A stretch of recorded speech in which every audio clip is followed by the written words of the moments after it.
Si pensamos en Palomino y en Albariza, rápidamente nuestra cabeza se va al sur de España. Pues bien, si hay alguien que está reinventando el viñedo gaditano, esos son Alejandro Muchada y David de Clapar, las mentes pensantes de Muchada y de Clapar. Su pasión por la vid, la biodinámica y por intentar expresar el carácter de cada parcela los ha convertido en una auténtica bodega de culto. Hoy estamos en Vinos of the Record y vamos a entrevistar a Alejandro.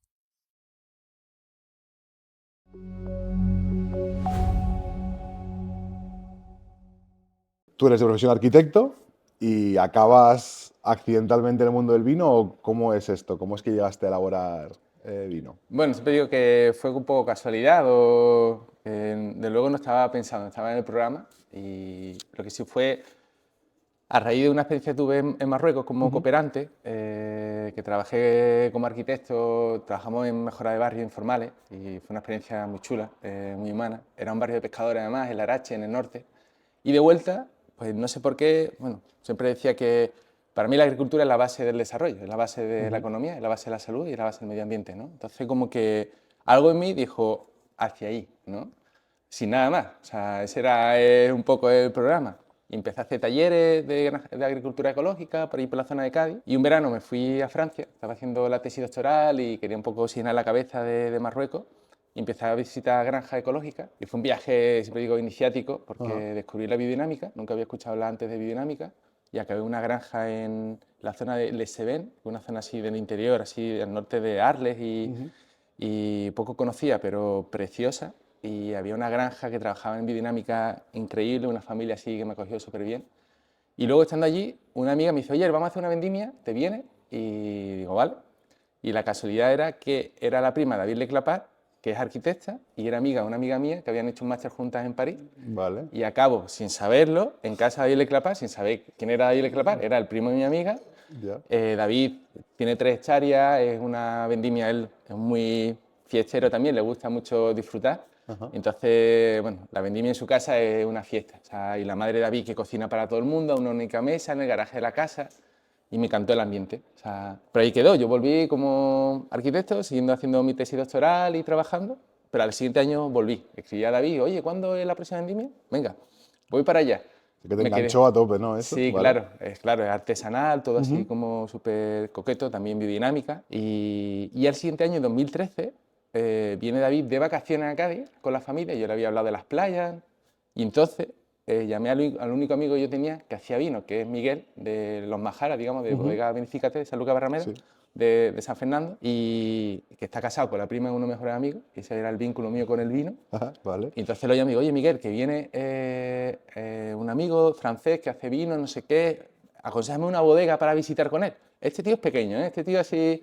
Y me dice, oye Ale, ¿cómo se llama tu amigo? Digo, David Leclapar.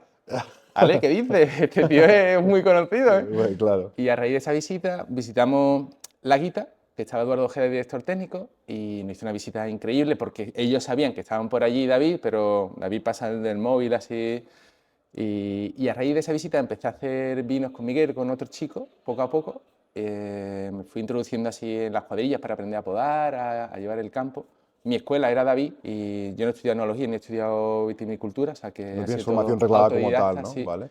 Y claro, yo había aprendido que el vino se hace en el viñedo, ¿no? Ujú. Entonces, desde el primer momento me empiezo a meter con las cuadrillas, con los señores mayores, otro mundo. O sea, yo recuerdo alguna ocasión, estaba una furgoneta, iba en una cuadrilla así en Barbaína, así que un sitio donde descubrí a mi maestro, que se llama Juan Morales, Ujú. iba una furgoneta de estas presentes sin asiento, así había como niebla así, y yo decía, tío, o sea, puedo estar en cualquier parte del Del mundo, mundo, claro. ¿sabes?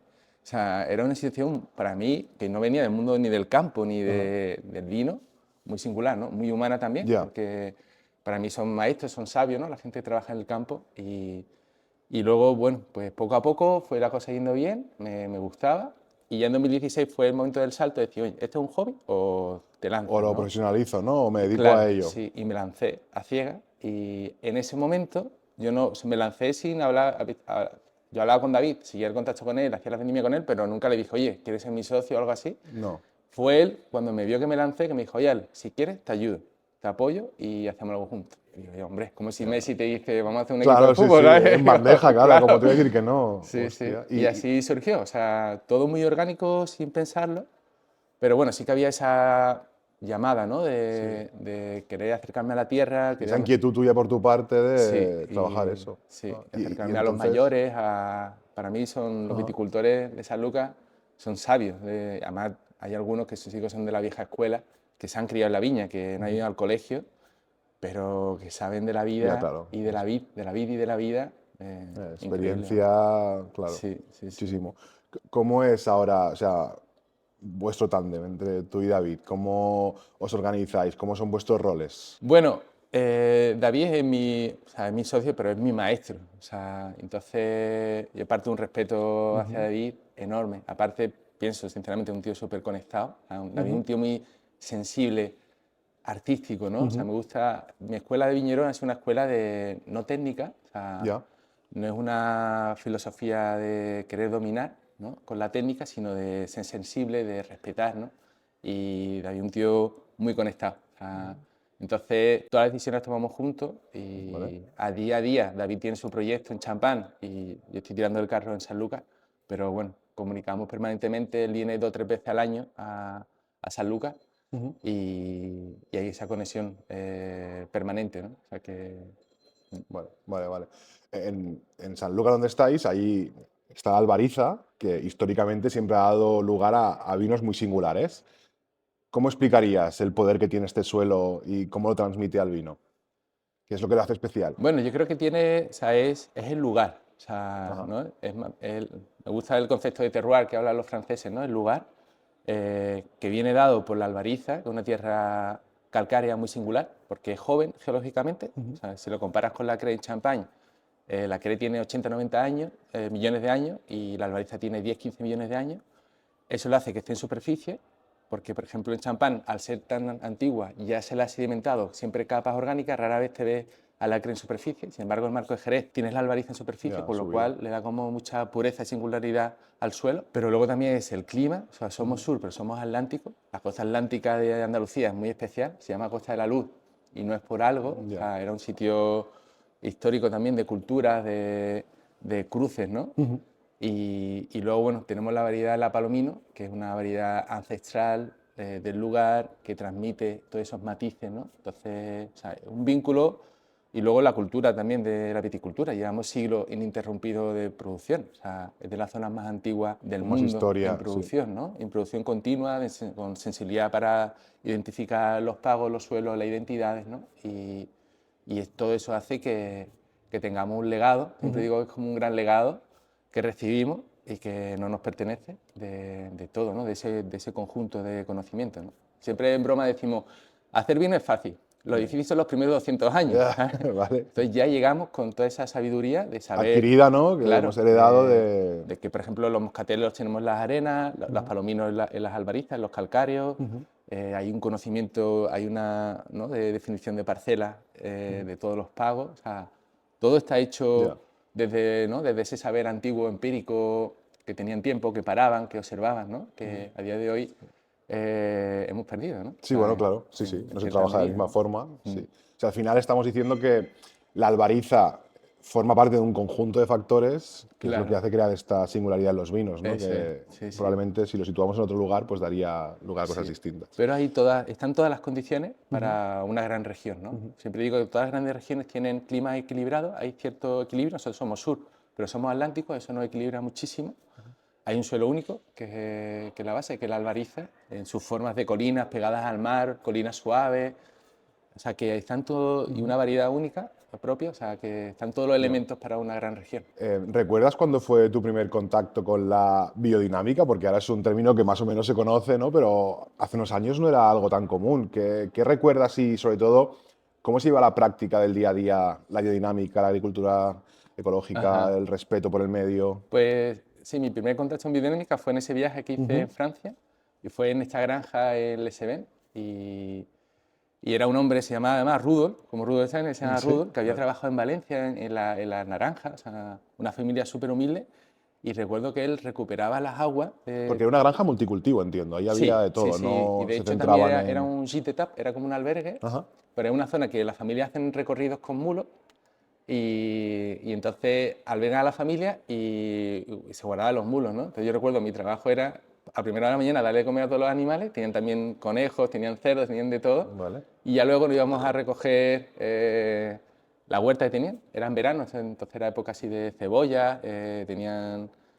haricot, como judías verdes también, Vale. y era un tío muy sabio, me encantaba, decía, todo era quizás, o sea, todo lo Ya. que te decía esto, peut-être, ¿no? Como Petetre, quizás, ¿no? vale, sí. Y nunca estresado, ¿sabes? Como, si no da tiempo, bueno, luego lo hacemos así. O sea, era un tío así muy, muy curioso. Y fue la primera vez que escuché hablar de biodinámica, del vínculo con las estrellas, con las lunas, con los ritmos, ¿no? O sea, y ya luego con David pude profundizar más.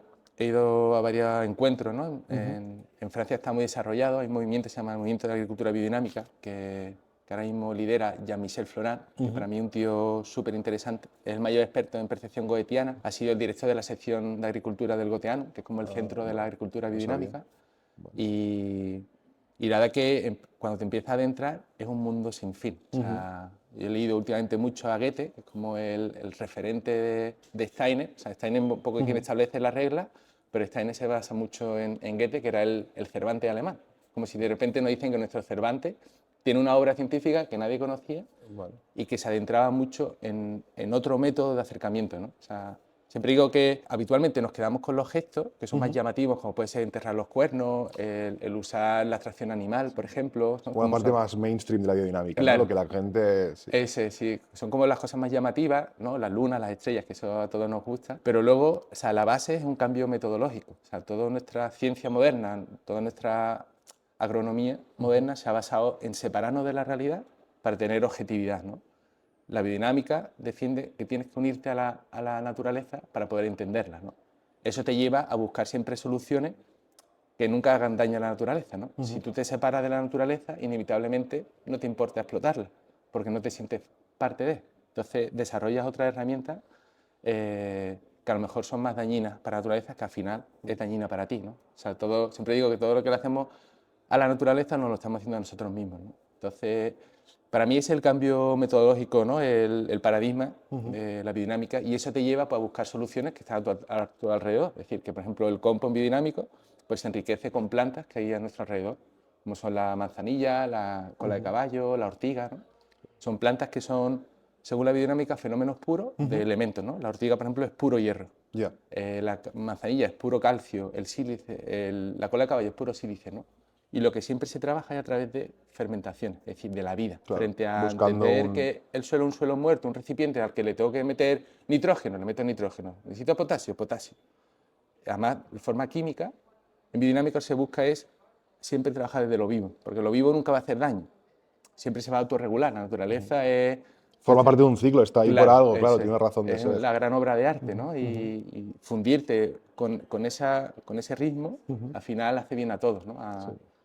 Sí, bueno, yo al principio, y muy equivocadamente, entendía la biodinámica como una práctica que se llevaba a cabo en el campo y exclusivamente en el campo, y no es cierto, sino que empieza mucho antes y continúa mucho después de lo que es el propio viñedo. Entonces ahí al final es un círculo que, como decías tú, acaba cerrando y se entiende como un todo y no como algo de la Claro, parcela. sí, sí. Vale. O sea, que puedes profundizar. O sea, el inventor de la biodinámica fue Rudolf Steiner. Él creó la antroposofía, que era como una ciencia espiritual, que él decía, y lo aplicó luego a cosas muy concretas, como era la educación, a la medicina y la agricultura, ¿no? O sea, entonces, la agricultura biodinámica se engloba dentro de una forma de pensamiento mucho más amplia, pero que al final toma muchas cosas de los agricultores ancestrales. Siempre digo que para ser un buen viticultor biodinámico, primero tiene que ser un gran viticultor, porque ya de por sí mis mayores, o sea, entienden mucho mejor que yo los ritmos del clima, los ritmos del suelo. O sea, por ejemplo, labrar en el punto donde tienes el tempero perfecto, eso es súper importante. Y eso, ellos que llevan allí 60, 70 años, lo saben mucho mejor que yo, ¿no? Entonces, la biodinámica retoma todo eso que hemos en parte olvidado, ¿no? A veces la técnica o la capacidad tecnológica te hace como desprenderte de cosas que eran muy importantes, casi sin saberlo, ¿no? Y hay luego unos pequeños gestos que sí que son propios de la biodinámica, que alimentar el compost, usar como esas pequeñas cantidades, que no son homeopáticas, son aleopáticas, son pequeñas cantidades, como una medicina de la tierra o de la naturaleza.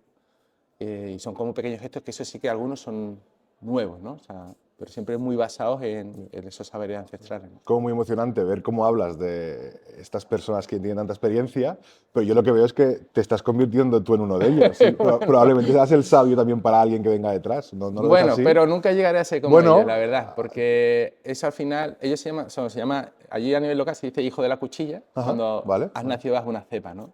Y es verdad que si tú desde los 6 años estás en el campo, yo tengo por ejemplo a mi Juan Peregrino, que es otro viticultor que quiero un montón, y siempre digo, él es la naturaleza hecha ser humano. O sea, un tío súper paciente, nunca tiene prisa, súper generoso, tiene su huerta, tiene su cultivo, tiene Vale. todo así. Y yo quizás tenga otro tipo, adquiera al cabo del tiempo otro tipo de sabiduría, ¿no? Pero como la de ellos, no, la verdad. Si os metemos más en materia de vuestra elaboración, vosotros elaboráis los vinos, vinificáis por parcela y por variedad. Incluso separáis la Palomino fino más joven de la más vieja, ¿no? ¿Por qué hacéis esto? ¿Qué os aporta a nivel de producción? Yo conozco luego bodegas que hacen lo contrario, ¿no? Que vinifican toda la vez, una misma parcela, da igual las variedades, todo para adentro y a ver qué sale. ¿Qué os aporta esto? ¿Por qué lo hacéis? Bueno, lo hacemos, en primer lugar, pues somos muy pequeños, ¿no? O sea, Vale. que manejamos 4 hectáreas, todo viñedo propio, todo en biodinámica, y además fuimos buscando, sobre todo, viñedo viejo, de palomino antiguo, de selección masal, y quedan muy pocos. La mayoría, casi todos los viticultores arrancaron para plantar palominos de clones productivos y para poder plantar a distancias mayores que pudieran entrar tractores modernos, ¿no? Entonces quedaban muy pocas parcelas, que curiosamente era gente que no tenía dinero, no tenía capacidad de arrancar.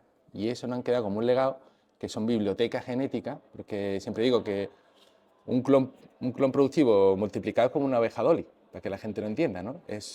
Son ovejas Dolly repetidas, ¿no? Aquí las viñas viejas son rebaños de ovejas que tienen la selección del viticultor, con lo cual es una selección de sus mejores ovejas que la han ido reproduciendo buscando, ¿no?, ese concepto de equilibrio, ¿no? Porque antiguamente se buscaba más el equilibrio, se vendía mucho más tarde, no había esa ambición, ¿no?, como de extraer, ¿no?, sino que era hacer las cosas bien, ¿no? Y entonces, claro, nos quedan viñedos viejos preciosos, ¿no? Y cada uno tiene su identidad. Aunque estemos en el mismo pago, o sea, estamos en Miraflores, además en la misma orientación, me gusta mucho la orientación al poniente, cada parcela tiene una identidad y da un vino diferente, ¿no? Entonces nos gustaba mucho poder transmitir esa parcela, ¿no? Entonces, incluso Univers, que es nuestra entrada de gama, es un top de gama de cualquier otra bodega, porque es una única parcela, solo que lo hacemos en depósito de acero macizo, con vino más de aperitivo, ¿no? Como que transmite esa electricidad. Pero nos gustaba transmitir, y además que la Palomino tiene esa capacidad de transmitir todos esos pequeños matices de las pequeñas variaciones de suelo que te puede haber entre la platera, con un suelo más de tosca, donde sale Lumier, a Miraflores altas, donde sale Etual, que es una lentejuela, ¿no? O sea, en el mismo pago, sobre todo en los pagos costeros, hay más mosaico de suelo y es increíble que incluso también vendimiamos en momentos diferentes, ¿eh? O sea, siendo Palomino antiguo, siendo el mismo Vale. pago, o sea, la misma proximidad al mar, la platera está siempre antes porque la viña está un poquito más estresada y a lo mejor esperamos 10-12 días para Y recoger empezáis Miraflores con altas, la... Miraflores bajas, que al tener lentejuelas la viña está más cómoda y hay que esperarla un poquito más, ¿no? También eso lo hemos ido aprendiendo con el tiempo, esos pequeños matices, esa cirugía, pero que al final, si quieres afinar, Es lo pues que es tienes necesario, que ¿no? ir Vale. a esa, buscándola. Ya. Siempre digo que David, otra de las cosas que siempre me ha dicho es que la excelencia es la suma de pequeños detalles, no es buscar algo diferente, sino queríamos hacer las cosas bien, ¿no? Y esos son muchos pequeños detalles en todo el proceso, desde que elaboras toda la uva y luego la vinificación, para conseguir... Claro, porque este proceso casi quirúrgico que hacéis se perdería si empezáis a crecer en hectáreas, por ejemplo. Claro. Es muy difícil llevarlo a cabo. Sí, sí, sí. Vale. Porque en mi escuela, que es la escuela del viñerón, es muy importante que la persona que hace los vinos esté en el viñedo, ¿no? Tu presencia. No es que tú digas a otra persona cómo tiene que hacer las cosas, sino que tú estés allí. Porque al final es muy personal. O sea, son muchos pequeños detalles y requiere la sensibilidad de estar en el lugar, ¿no? Entonces, si creces, pues tienes que viajar más, tienes que hacer más ferias y te alejas del campo y te alejas de la De lo bodega, ¿no? terrenal, de estar Claro, ahí. sí, sí. Ya, O sea, ya, ya. es muy importante quién toca las cosas, ¿no? Por eso siempre digo, cuando se visita una bodega de las clásicas de Jerez, hablar con los capataces. Los capataces de las bodegas y los capataces de los viñedos son, para mí, las personas La más figura clave, interesantes. ¿no? La Sí. que... El que conoce bota a bota, el que conoce cada parcela, y suelen ser personas muy interesantes. O sea, al final, ese tocar te hace también, te transforma, ¿no? Ya. Seguro que lo has escuchado, pero se os percibe un poco como rebeldes del vino. De hecho, en 2017 lanzáis Elixir, que es un moscatel seco, un poco opuesto a la tradición de estos vinos dulces de Chipiona que se hacían. ¿Cómo surge esto? ¿Lo hacéis como buscando ya romper con algo o es algo más orgánico? La verdad que no nos consideramos rebeldes para nada. O ¿Vale? sea, siempre ha sido como hacer las cosas como tal y como las entendemos, ¿no? O sea, de la forma más sencilla. Normalmente buscamos la sencillez.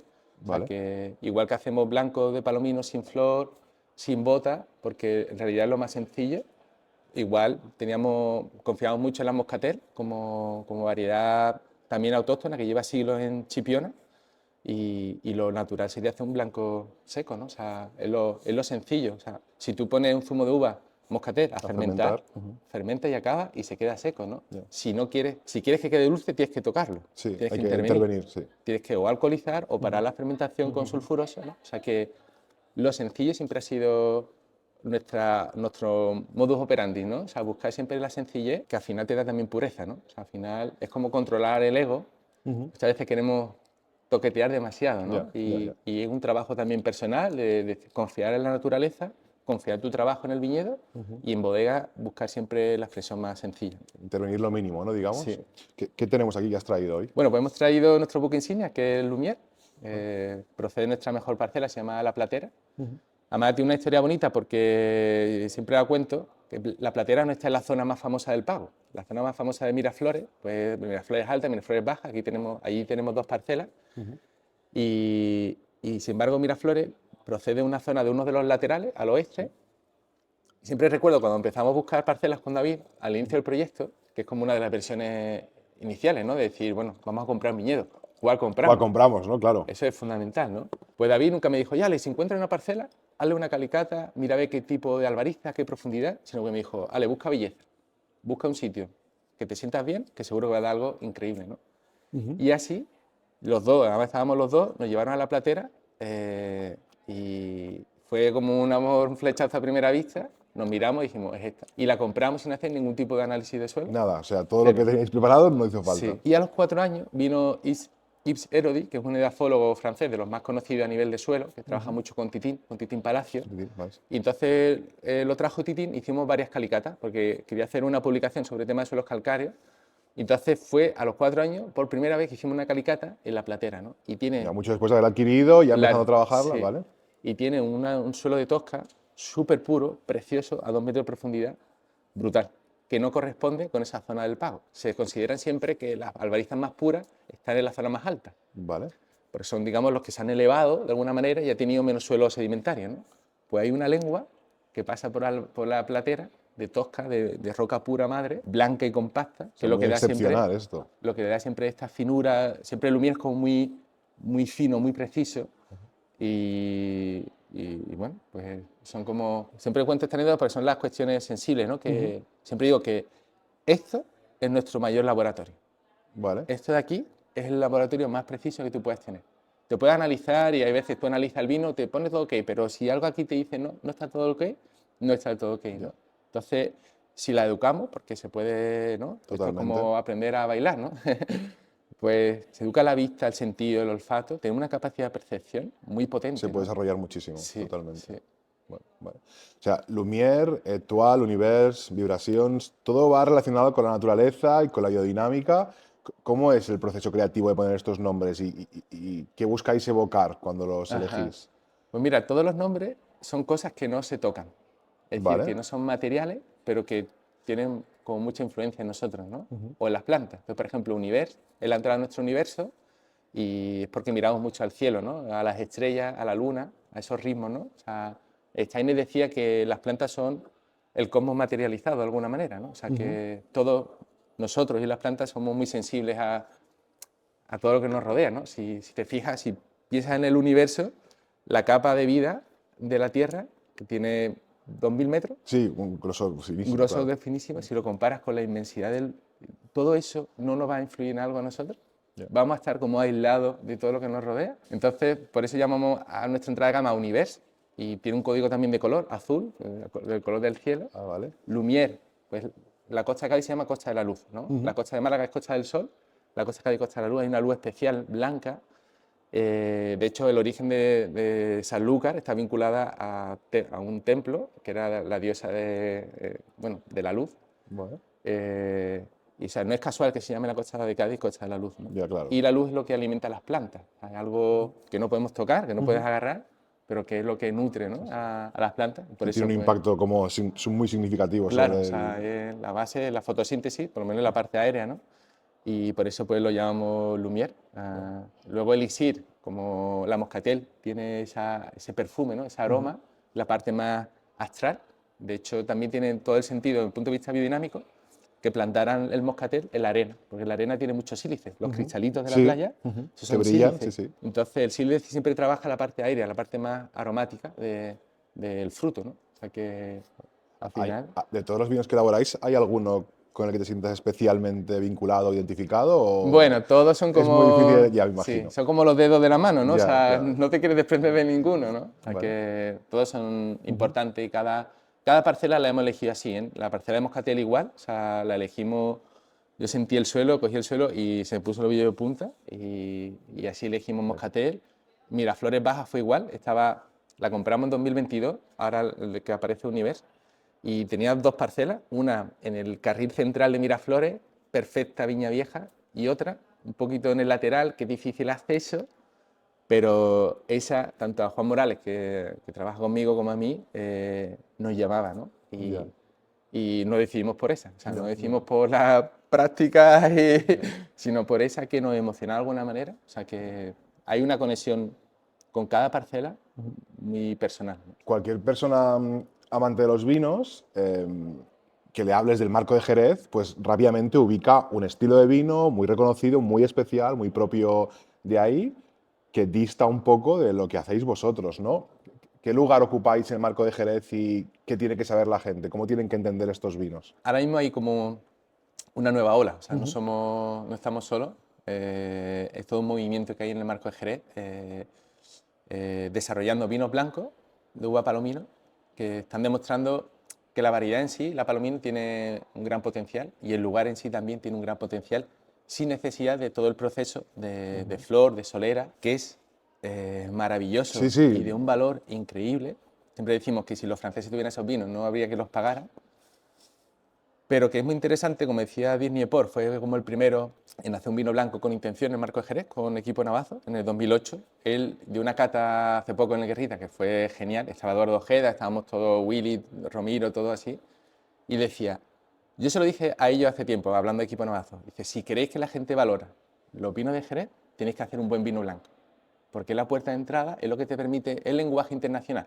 Todo el mundo entendemos cualquier zona por variedad y suelo. Y luego todo lo demás, ¿no? O sea, como el Jerez es tan complejo, el Jerez clásico, que necesita una puerta de entrada que permita entender, ¿no? Y siempre digo que estos vinos son como el alma de la región. O sea, y ya luego, cuando vas por una bodega clásica, un viaje en el tiempo, o sea, es otro tempo, es otro ritmo, que es una suerte que eso no se haya transformado, porque en realidad el Jerez antiguo sigue siendo bota a bota, es un sistema muy artesanal, sí. ¿no? Y creo que es un valor que no haya sucumbido a la presión de la modernidad, que hayamos mantenido la variedad, que hayamos mantenido los suelos. O sea que creo que hemos resistido de alguna manera a esa presión internacional, ¿no? De hacer vinos internacionales. Y ahora creo que estos vinos blancos están siendo una respuesta muy propia, o sea, muy nuestra y al mismo tiempo contemporánea. Al Sí, mismo sí, tiempo sí. es lo que Puesta al día, el sí. público ahora mismo ha cambiado Claro. la gastronomía, ha cambiado nuestra forma de entender cómo nos alimentamos, cómo bebemos, y estos vinos que son menos alcohólicos, que además la capacidad tiene la Palomino, ¿no? De trabajar con pocos niveles alcohólicos. Además, esta añada 2024 es la que presentamos aquí, estamos entre 10 y 12 grados y somos los últimos en recoger, que nunca nos gusta Ya, o sea, recoger que ha madurado pronto como... Ya. buscando una acidez, porque tiene desequilibrio, siempre nos gusta recoger el momento que sentimos que hay la maduración adecuada Óptimo, sí. y tiene esa capacidad la Palomino de trabajar con niveles de 10, 12, 13 grados, o sea, nunca se eleva, tiene frescura en sí misma. Por ejemplo, nosotros no acidificamos los vinos.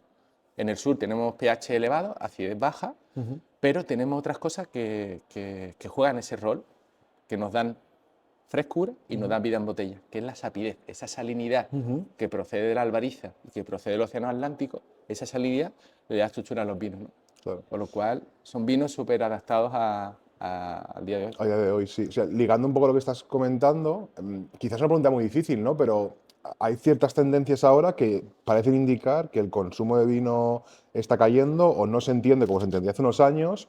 Y además, pues precisamente el marco de Jerez y los vinos tradicionales de Jerez siempre han estado como muy diferenciados. Cuesta encontrar muchas veces en una carta de restaurante o una tienda vinos de esa zona. ¿Cómo crees que va a evolucionar esto? ¿Hacia dónde vamos? ¿Crees que de aquí 5 o 10 años realmente va a caer el consumo de vino o va a haber otro tipo de corriente que va? Yo creo que cada vez se consume menos, pero de Ajá, más calidad. vale. Que eso a lo mejor en las cifras generales no aparece. Por ejemplo, el consumo de vino ecológico en España está aumentando. Ujú. O sea que, y creo que cada vez la gente consume, no me gusta tanto esa palabra, como Bueno, bebe, sí. de una forma más consciente, buscando calidad, buscando historia, ¿no? O sea que creo que es interesante la deriva que puede tomar. O sea, me parece genial que la gente beba con más criterio, con más Ujú. cultura, que busque historias, que busque productos ecológicos. O sea, me parece que es genial que nuestros jóvenes eh, vayan en esa dirección, ¿no? Y cada vez hay más bares de vino Ujú. y se hacen catas, o sea, la gente quiere experiencia.